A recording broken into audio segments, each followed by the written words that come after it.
Hello, and welcome to The Staffing Show, the only podcast that delivers tools, tips, and tactics from the staffing and recruiting industry's top executives and thought leaders. Today's podcast is brought to you by Staffing Referrals.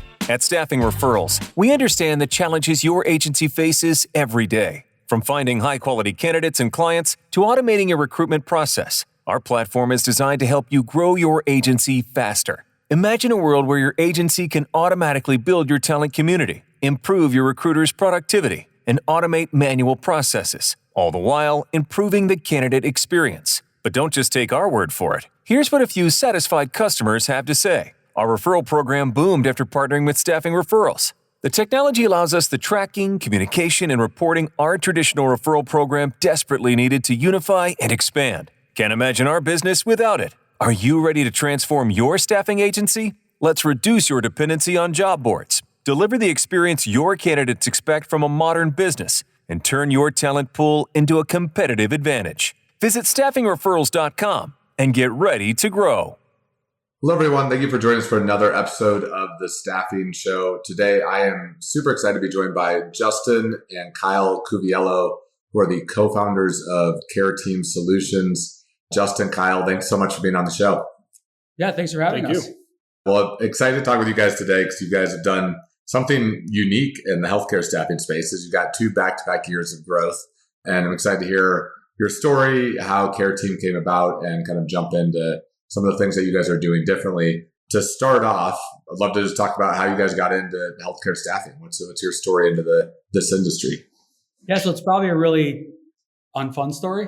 I don't know. We had a good friend of ours, became friends with one of his initial investors, and we do lunch with them and that kind of stuff. And I worked for a couple of startups after doing pharmaceutical sales for a couple of years.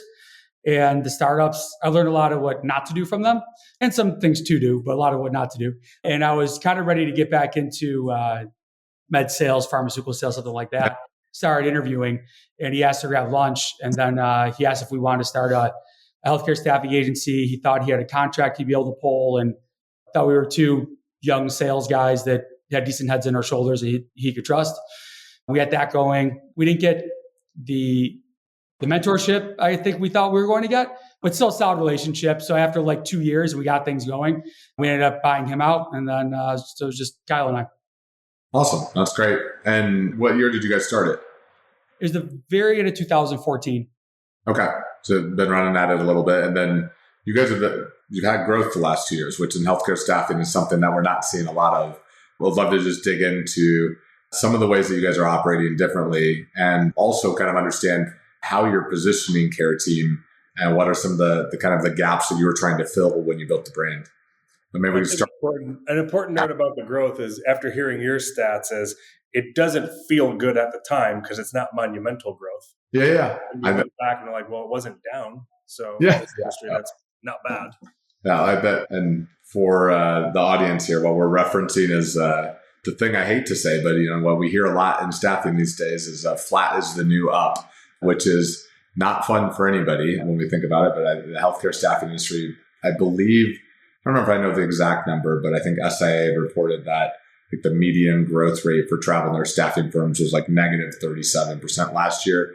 And I think this year it's a challenging year as well, based off of what's going on in the market. And you guys are, you're above flat, which is winning these days. So it's maybe not the goals you wanted to have. But what are some of the things when you were looking at how you're going to position Care Team? Did you have a strategy in terms of like, all right, this is the type of healthcare staffing we're going to get into? What was the thought process like that? Well, I think probably not unlike a lot of agencies in 23, we were kind of riding a high of some all-time highs. Yep. And then as things started to simmer and we started to see that maybe there was something going on, we thought we could combat that because we had extra money in the bank. We could hire some more recruiters. We can get some new resources. We could kind of push past that. And that necessarily wasn't true. So then it was a deeper dive into what are we spending our money on with resources and try to get rid of some of the things we didn't necessarily need. And then also, which I'm sure this happened to everyone, is once you're done shooting fish in a barrel, you kind of see which of your recruiters actually have sales skills and which ones don't. We didn't do a lot of layoffs that a lot of people did that maybe in hindsight we should have. We still really tried to work very hard with those people to see, what kind of juice can we squeeze out of them? What kind of trainings can we give them? And then we just had to we had to cut ties with the ones that couldn't perform, and then really focus all our efforts on the people that we had that were good, and then know what we were looking for when we were hiring new people past that. Yeah. And to piggyback on that, I think one thing that's a little different for us is that we came from, I want to sound like legitimate sales backgrounds. Yeah. It wasn't like recruiting. Like we both came from actual like having to do like business to business sales and that kind of stuff, right? And some people sales too. So I think we really got into like sales trainings and sales tactics, and we also like that kind of stuff. We think it's kind of fun and interesting. So podcasts, books, articles, anything that we could kind of get our hands on. So I think we really try to lean into like good sales tactics. But I think one thing that we found though is that it's really difficult to take somebody who, and again, it doesn't mean they're like a bad human being. It's just with like, they're like that sales drive, that competitiveness, that it's really tough to take people that in terms of like maybe their sales drive is maybe a 3 and get them to like a 6. It's way easier to take people who are 5, 6, or 7s and get them to 8, 9, 10s, right? So it's kind of leaning into the people that had a good sales. I'm not even saying that they were trained up in terms of their foundation, but like innate skills almost. Mm-hmm. They look like a foundation, and then really work with them and try and train them up, a lot of hands-on stuff. So I think we kind of leaned into that first, I think, was trying to like hone sales skills. There wasn't one right answer. There's a lot of stuff that we had to go through, right? But that was one thing that we did, it was like cutting unnecessary spending and then really leaning into the people that were still here and, trying to build up their sales skills. Yeah. And so really diving deep on sales, kind of taking expertise you guys have had. Do you have a more extensive sales training program? Are there sales books, classes, things that have been instrumental for you guys over the way? So it starts with the hiring. Yeah. I think that I'm sure I've told you this before in one of our calls. We did a University of Buffalo alumni training, extended learning thing a while back. And the one thing that stuck out to me, as this guy said, was everyone always hires for experience and fires on character. And it's just so backwards that it doesn't make sense. So we don't need some guy that has this extensive sales background. Is it the right person in the seat? So we do personality assessments. We have pretty lengthy, probably annoying interview process. And like the first step is, are we putting all of our effort and time and resources into the right guy or girl?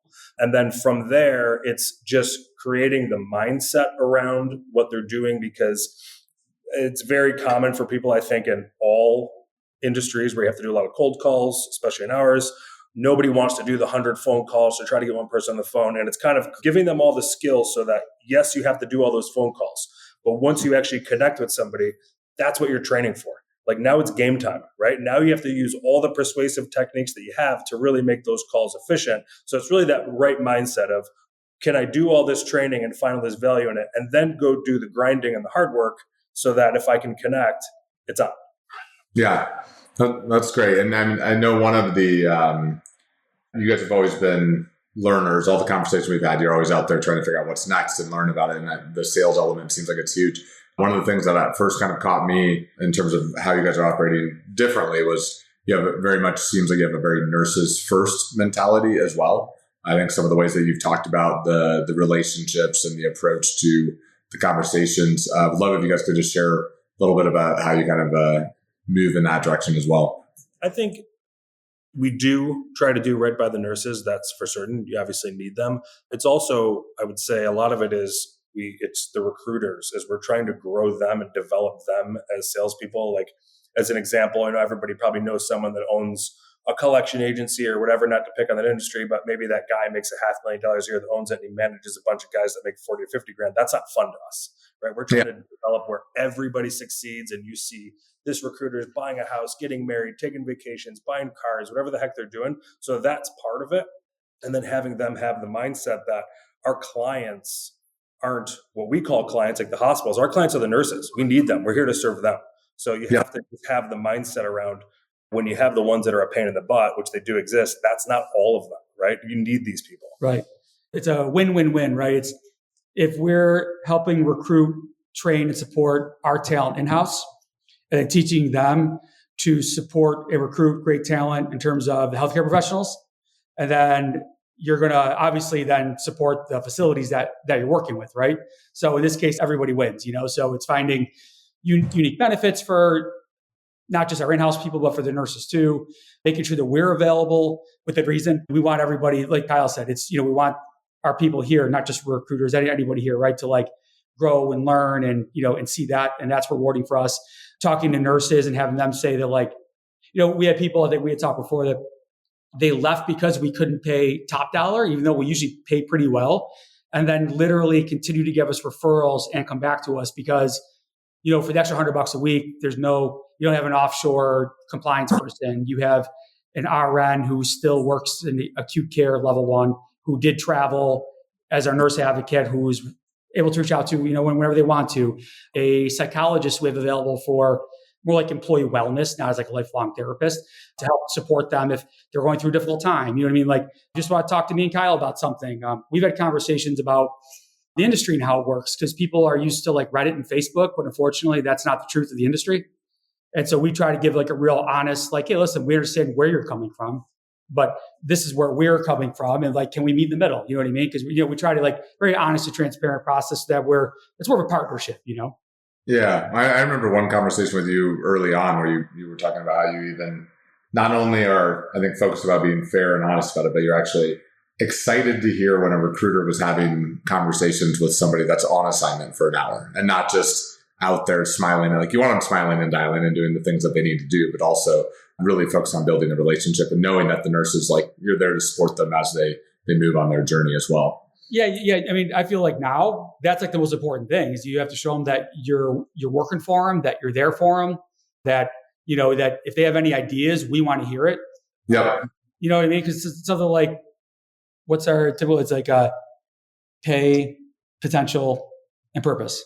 Those are things that we think of for our in-house people, but that's the same for the nurses too. You know what I mean? I know there might not be a promotion necessarily, but if they can help us out with anything and, they feel like that they're part of our team because they are, we want that kind of collaboration, Yeah, absolutely. And what are some of the things any things that you're open to sharing on the podcast that are kind of like unique in terms of how you're either training or any stories that you have in terms of recruiters that kind of going above and beyond for nurses? Anything that you guys are seeing happen at your organization on that front?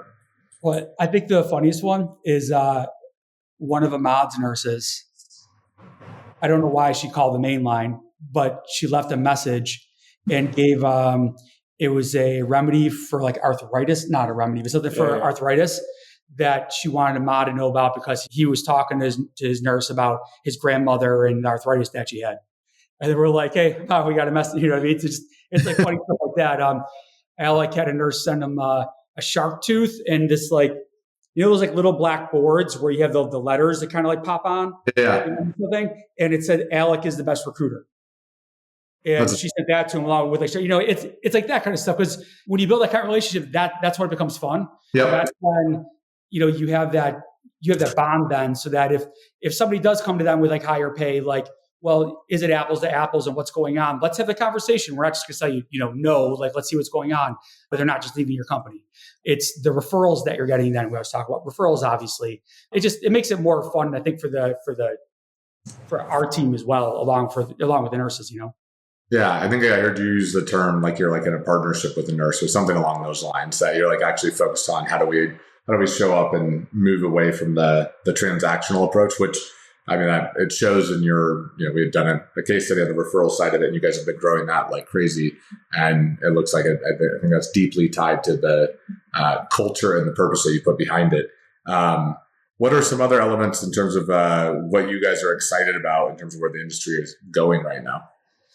So with the industry right now, it's been solid, I feel like, for a little while now. I think historically, and this is pre-COVID, I mean, there was September, October, and then maybe January, February, there was kind of like a seasonality to it almost. I think the thing now is that it's normalized is we've had really good summers. We've had really good any time of the year. It's just the rates are kind of steady. There's a ton of open jobs. It's anytime you're willing to put the work in and build the relationships, you can succeed right now. usually it was a different conversation. It was, make sure you got your extensions lined up and you take your vacations in the summer because when fall hits, you got to be here, blah, blah, blah. Now it's obviously not COVID, but it's always good if you're willing to do the work. Yeah. Well, and I remember you, on a previous call we had as well, you'd mentioned kind of the mentality as something that I've heard that differs a little bit for you guys as well. I know in the industry right now, I started this whole call with, flat is the new up. And I feel like you guys have had a little bit of I don't know if to call it a startup grind mindset that I feel like I was related to that. I don't know if you could just share a little about that as well. Yeah, I guess like for us, we're always moving forward. It's always coming to a solution and not just, I use proper language, complaining. Right. And I think once we got over the shock of how crazy the industry dropped in the mid 2023, and we started kind of like planning and trying to do stuff like it was difficult for us because we're similar in that we always have our long-term goals and where we want to be and how we want to get there. And it's always to kind of like strategize. You have to change and be nimble. That sometimes other people aren't like that, work for us. Right. So we had to kind of like help bring people along, help them understand that was a really insane peak and a really insane drop, but neither one of those things are normal. Right. So what do we do now? You know what I mean? Like, well, what we do moving forward, because focusing on the past does absolutely no good. And it's, we were talking about before, 10X is easier than 2X. Yeah. They were talking about the gap and the gain. And then as we're doing that as a leadership group with us two and Alec, that staying in the gain, because when you're in that gap, you think about the should haves and would haves and could haves and all the other things. It does you no good, and all you're doing is wasting mental and emotional energy, right?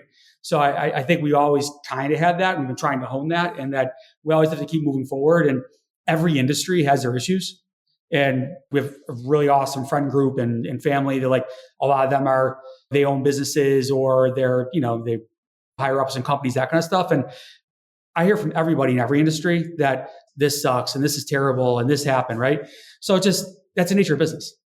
But when you're only in healthcare staffing, maybe because we didn't come specifically from healthcare staffing when we started the business, so we hear all the complaining and all the ups and the downs from people from other industries. There's ups and downs in every industry, right? Everyone's industry is the hardest, and you don't understand. Yeah. And we talk to other agencies, and we hear all the complaints of, this agency is getting too big and this resource is doing this and this. It's like, what good does this do? This you're here. This is your career. Just focus on advancing this. And you can't worry about other excuses just because there's this community that empathizes, but they've got the same issues. Who cares? You just focus on your people, make them better. And what else are you going to do? Yeah. And I think you guys have, you always seem to have that mindset every time I'm talking to you about how you're approaching things. With that, maybe digging deeper into that, or if there's other things you want to dig into as well. How are you guys thinking about investing in growth, new hires, technology, marketing? I know right now it is a challenging market. You guys are growing, not at the pace you want, which shows that drive that you guys have.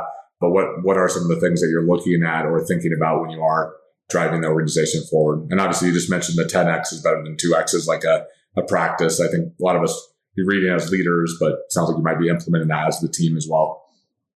Yeah, I think we're trying to work on getting out of the, I'll sound a little cheesy here, the working in the business and we're working on the business, Mm-hmm. And I think we got into locums. We started that a couple months ago. We're focusing on trying to bring on, and this doesn't have to be everybody that we bring on, but try and bring on some people that can make immediate impact.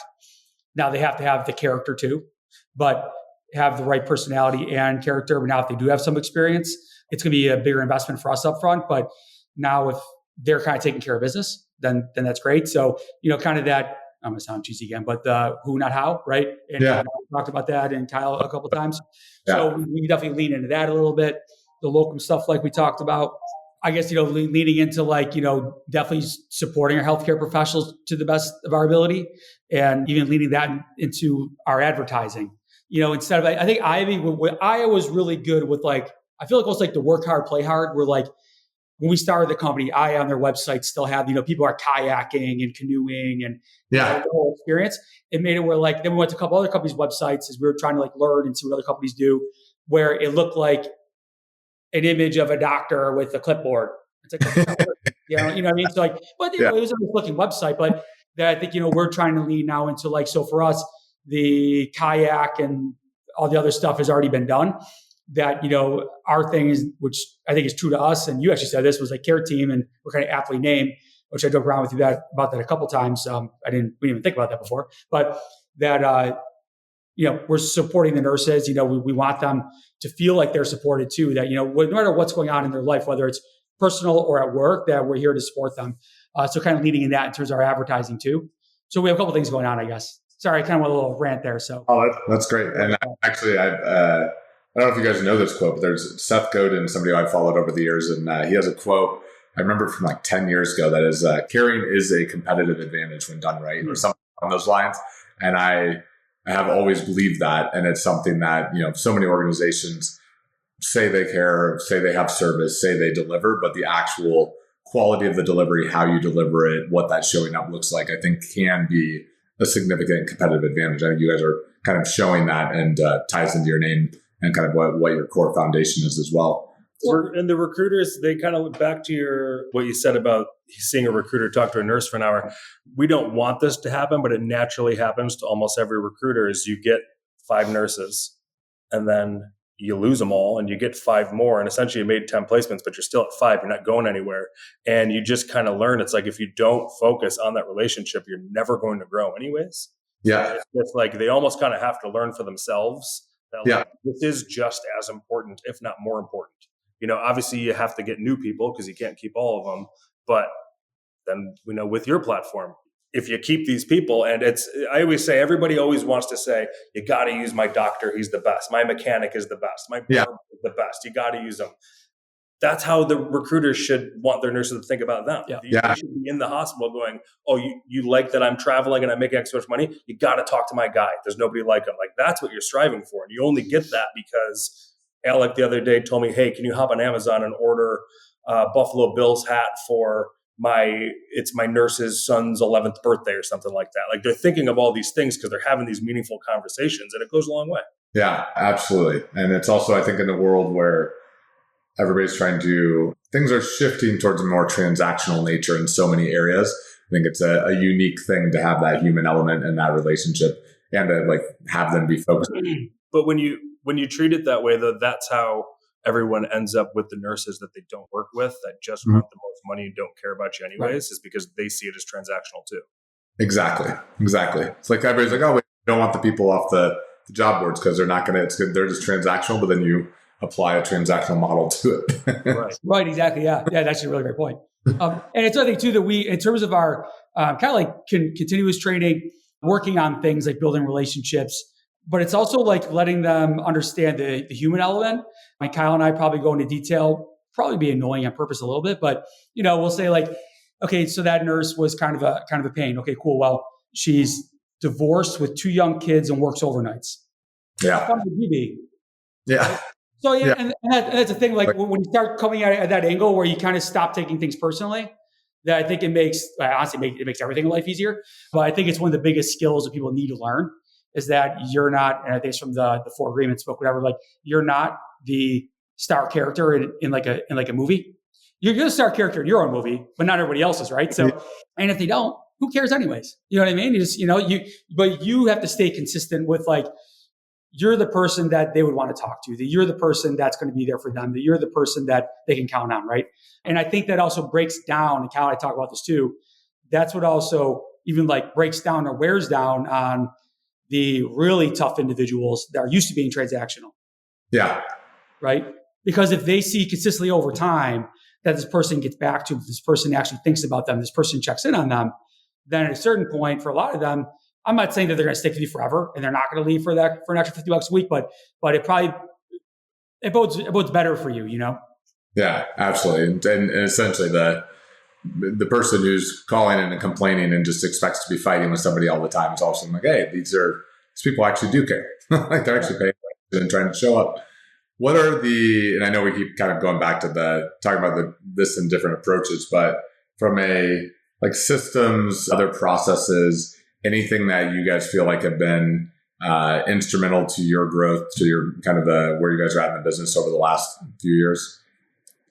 Staff referrals has worked awesome. We even had a story, which we told you before, where a guy had brought on the most referrals during a time period. We asked him, what kind of things that he's been doing so that we can share with the group. And he said, I'll be honest with you. He goes, I think a solid job of building a relationship. Sometimes I forget to bring up the referral part of it, but I think having staff referrals run in the background, I think has definitely helped. And just to give you in that one example, the previous 3 months to that 3 months, he wasn't getting all these referrals. You know what I mean? Like he was like getting a couple, but you know what I mean? So it kind of, so that's a nice to have like right in the background, although they should be asking for referrals all the time. But then so that's a nice piece of the puzzle. We use Monday. We love using the Monday software. It's super easy to use, very intuitive and customizable. We use Bullhorn too. Yeah. The automations of Bullhorn, we use a lot of that. And we're trying to build out more and more automations to make it easier for our team. Yeah. Whether it's, bringing in some new leads or, automating certain processes and whatnot. We've even got, speaking of automations, and this is great that they came up with this on their own. We have account managers because they're always not happy with the amount of submissions that they're getting in.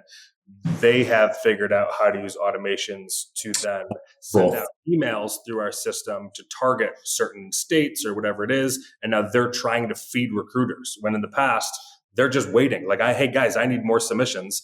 And now they're actually trying to feed them a little bit, which is great. So everybody's kind of got the same goal in mind.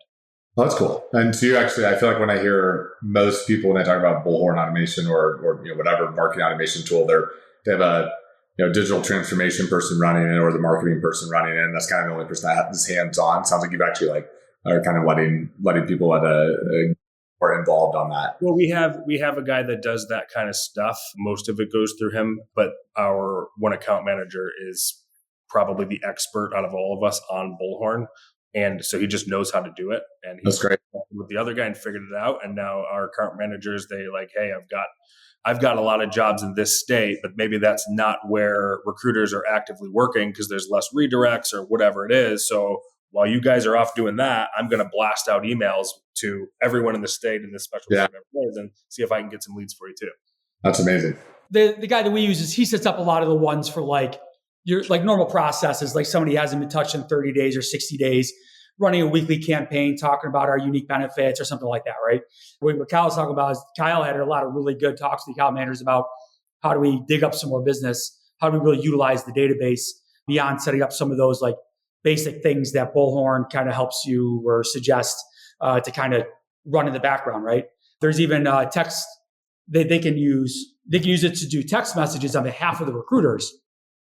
So they get set up a text campaign for a state that comes on behalf of recruiter A out to people too. Obviously, they have talked to the recruiter about it, but so we really have an all hands on approach to kind of dig up some more business and make everybody more successful. That's really great. I love that you guys are digging in on that. Is there, and I know we talked about it briefly and you brought it up just for a minute earlier, but in the interviewing process, it sounds like you're pretty rigorous with that as well. Has that been that way the whole time? Is that recent? And maybe walk through how you guys are interview process. Interviewing internal people? Yeah, for bringing people onto the team. So we start off with, I basically tell people how hard the job can be because you get a lot of people who don't understand that this type of recruiting is straight up sales. So I go into it right off the bat. I mean, I do that myself. So I go through all the candidates. We're not worried if they have experience in recruiting and that kind of stuff. We're just looking for the person, kind of like Kyle said, with the right mindset, the right character, and then basically tell them how difficult that it can be, what the expectations are. Kind of one of those things like we love Buffalo. I actually like the snow, but you get into February, the end of February, and it's still dark and kind of cold. You're it's Monday morning, and I don't know, your dog threw up and your car, and you had to brush your car off, everything else, and you're driving into work, and you had 2 nurses canceled last week, what's motivating you? How are you going to feel? How are you going to get over that? Right. And it's we're looking for the person that goes, son of a bitch. This is annoying. And then they put on music or podcasts they like. They go with their cup of coffee on the way in. They start chatting up with a couple of people and they're okay, cool. Okay. I'm ready to roll. Because that's the type of person that you need. And then once I kind of screen people, then we do a personality assessment. It kind of adds in another layer in terms if they're serious, then they're going to do the personality assessment. Right. So I don't even reach back out to them if they don't do it. Even if I think somebody's amazing. Because I tell them right up front, if you don't get this by like by noon tomorrow, either if I call them on my personal cell or whatever it is, like however they can contact me, let me know immediately, but check your spam too. So if they don't respond back to that and they don't do that, then we're done. Then once we get that through, I share it with Kyle and Alec, and they go through the interviews with them. And then we do a final role play interview.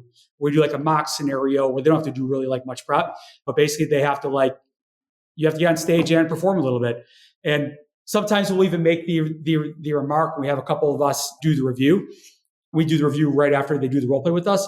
Like, well, that can be a little nerve wracking, blah, blah, blah. It's like, yeah, but it was nerve wracking for you, somebody else in the room, and but you came through, and you could tell you're a little nervous the first 10 seconds, and then you push through. You know what I mean? Like that's what we want. And we realized we had to get better and more stringent on the type of people that are really going to make it. I love all of those ideas so much, and that I feel like there's a red flag in the hiring process. It's just going to come back to bite you later on. And I had one of my advisors told me, he's like, stop pitching the dream of this, working at a software company. Start letting people know how hard you're working. Start letting people know this is recruiting because so many people think it's HR recruiting. Right. And to me, that's, someone sitting at a convention with a sign that says # we're hiring and they're handing out pens. You know what I mean? This is not that. It's hardcore sales, right? So you can kind of weed out through some of those interviews that we do, is this person motivated by money?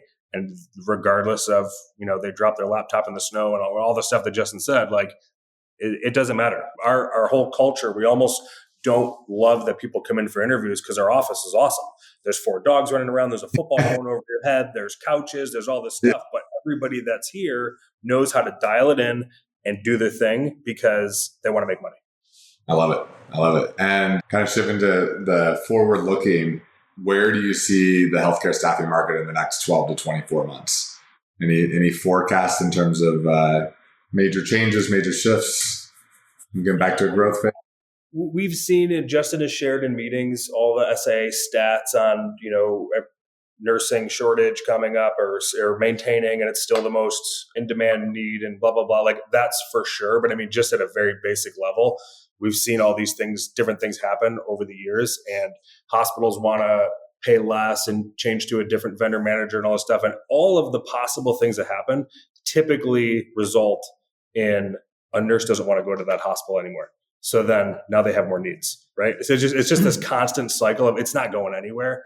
And it's been very strong for the last few years. The rates are still relatively high compared to COVID. Yeah. So that I really just don't see.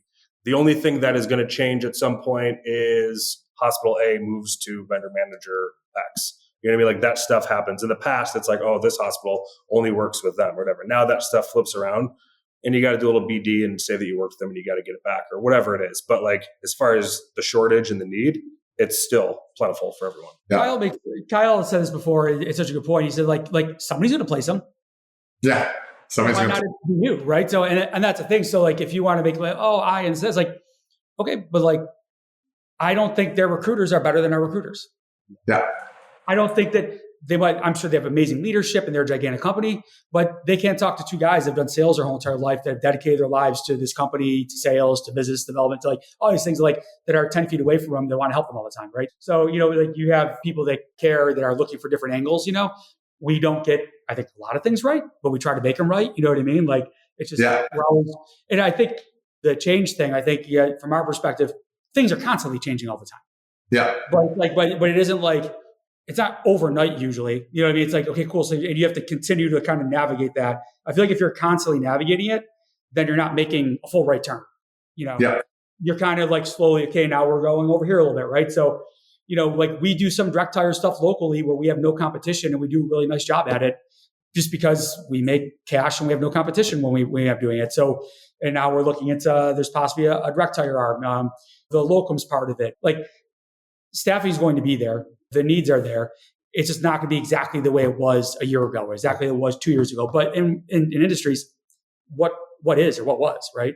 So you have to just stay on it.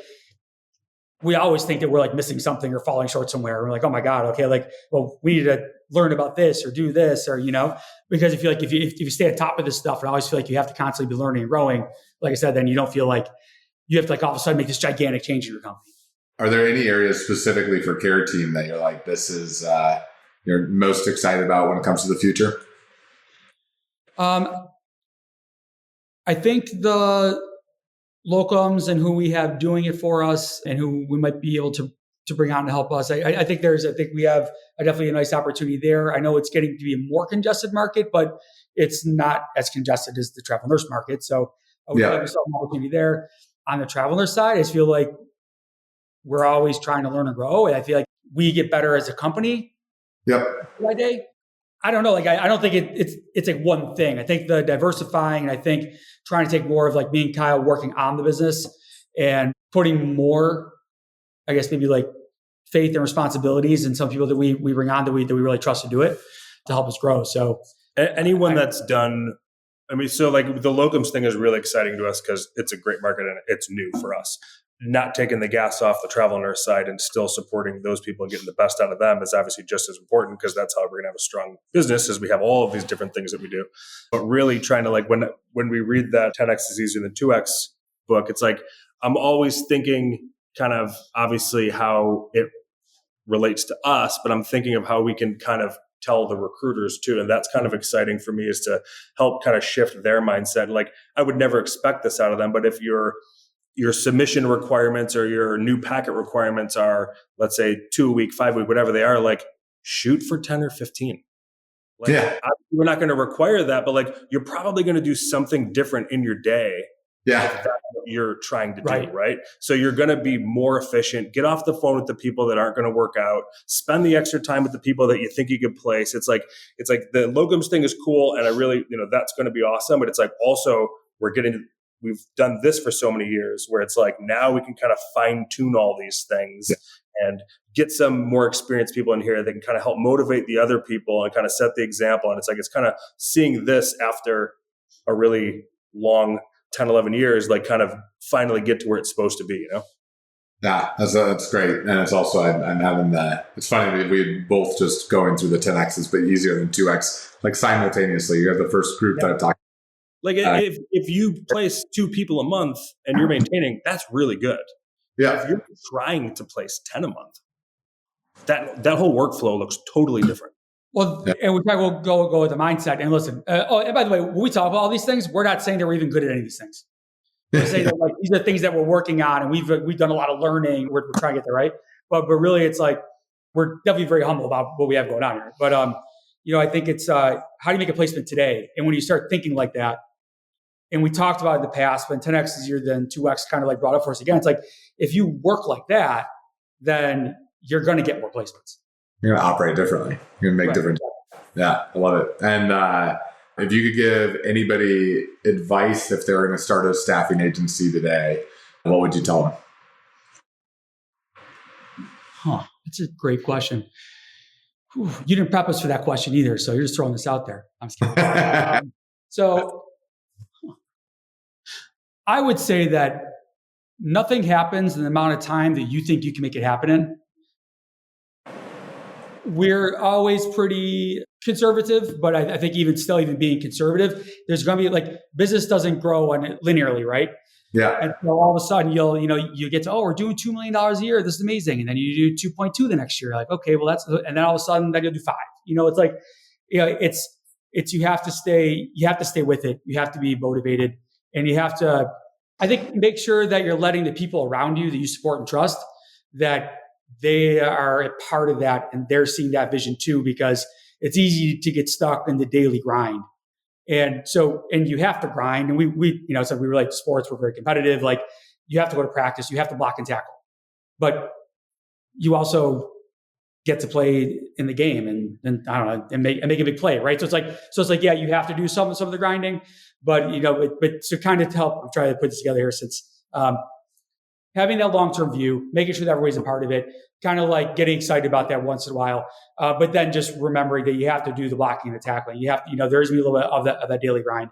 I don't know. Everyone that's done well with us And I'm not saying they did what we told them to, because our process and everything changes constantly and we're always evolving. They bought in, right? They just they understand there's a purpose. It's a long-term goal. Whatever we're advising that they do comes from a place of experience, and we've tried X amount of things, and everyone kind of gets it. You know what I mean? Like, hey, this is something I should try. They found this is important and this is going to help me succeed, and they give it a good shot. And sometimes they come back and say, hey, I tried my best at that and it stunk and you guys are wrong. But it's kind of just fully buying in. And I guess if you're starting a business, understanding that everyone knows some guy that sold their business for $40 million, whatever it is. And it's like, oh my God, that, he's so lucky. That guy did that for 20 to 30 years before that happened.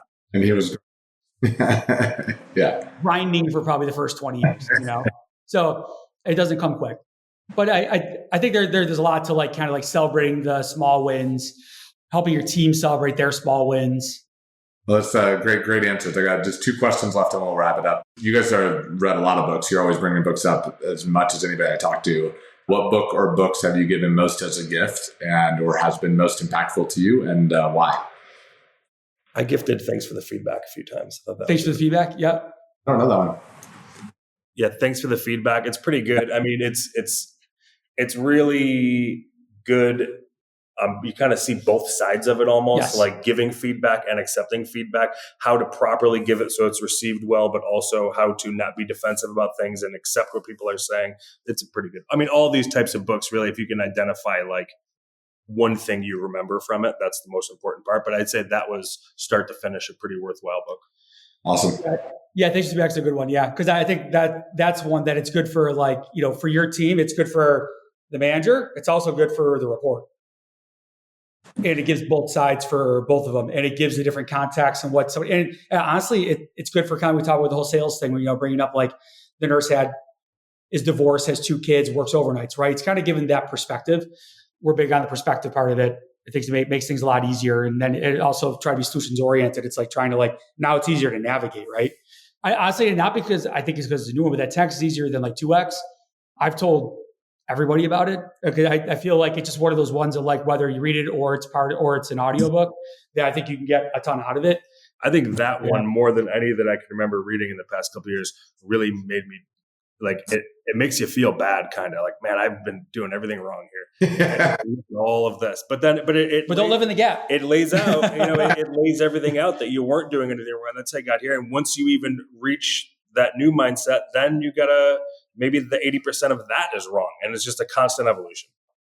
Love it. And last question I got for you is, in the last 5 years, what new belief, behavior, or habit has most improved your life? I think while you're thinking, I think one of the things that, as this could also be directed to the people starting a business too, is and I've told you this before, when we started the business and it was just the 2 of us, we did everything, right? You got to get the contracts, you got to fill the contracts, you got to do the invoicing, onboarding, the time cards, literally everything, right? And then as you start to hire people, maybe you're just doing some of those things. And then eventually you get enough people and someone's asking you for help, and you're going to respect their time and, give them help. But you're in the back of your head, you're kind of thinking, what the hell? This is taking me away from my work. And then one day it clicks. This is my work now. Now it's that's what we hire all them for, is to do that stuff. Now it's a completely different mindset of what your day is really for. That's great. Yeah.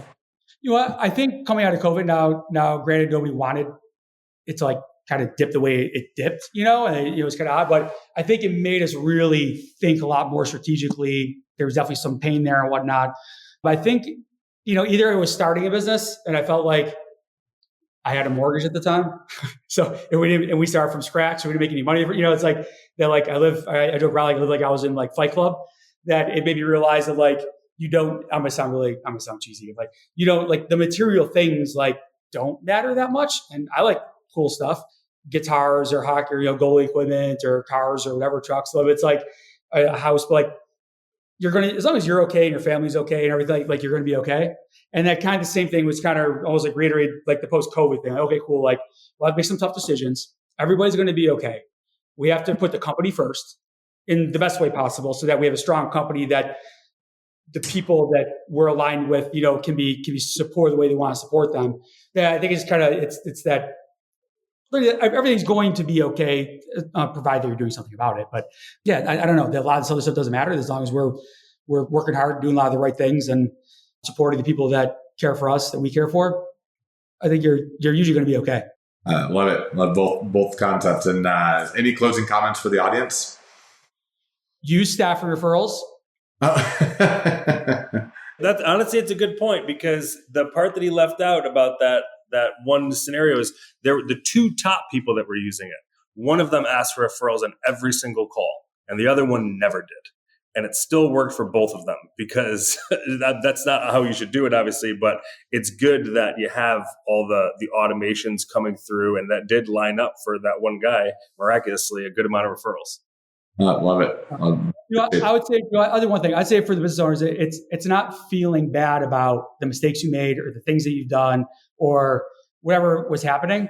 You just learn from it. You take a deep breath, you relax, and then you start planning on how you're going to move forward and do your best. Because like I said, between different groups we're in and the people that we talk to, it's easy to get kind of caught in like the should-haves and would-haves and could-haves. Whatever happened, you learn from it, and you just keep moving forward. And I don't know, if you have that kind of mindset, usually things start to get better for you. Absolutely. Well, Justin and Kyle, really appreciate having you guys on the show. Thanks for sharing your insights. And we'll be connected in Vegas next week, Healthcare Staffing Summit.